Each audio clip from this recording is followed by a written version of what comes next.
Claro, porque van a ir pasar el lugar. Eso no, ves que me resende, eso leva un tiempo. ¿Ves? Bueno, pues ahora vamos a facer aquí a lectura do Evangelio, porque despois na iglesia vamos a ler o relato da pasión. Hacemos un poquinho de silencio. El Señor esté con vosotros. Lectura del Santo Evangelio según San Lucas. En aquel tiempo Jesús iba hacia Jerusalén, marchando a la cabeza. Al acercarse a Betfagé y Betania, junto al monte llamado de los Olivos, mandó a 2 discípulos diciéndoles: Id a la aldea de enfrente.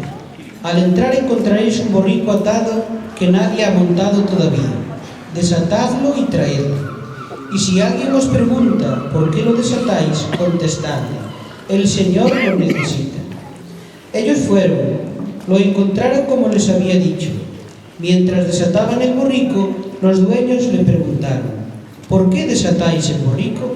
Ellos contestaron: el Señor lo necesita. Se lo llevaron a Jesús, lo aparejaron con sus mantos y le ayudaron a montar. Según iba avanzando, la gente alfombraba el camino con mantos y ramos. Y cuando se acercaba ya la bajada del monte de los Olivos, la masa de los discípulos, entusiasmados, se pusieron a alabar a Dios a gritos y por los milagros que habían visto, diciendo: bendito el que viene como Rey en nombre del Señor, paz en el cielo y gloria en lo alto. Algunos fariseos de entre la gente le dijeron: Maestro, reprende a tus discípulos.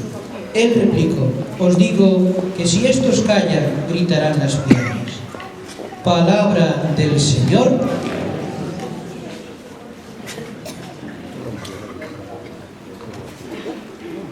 Iniciamos nuestra procesión acompañando a Jesús en su caminar. Que esta procesión nos haga comprender lo que debe ser nuestra vida de bautizados.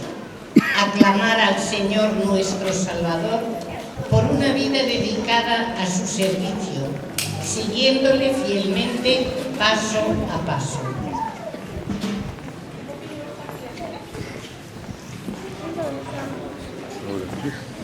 Vamos a iniciar.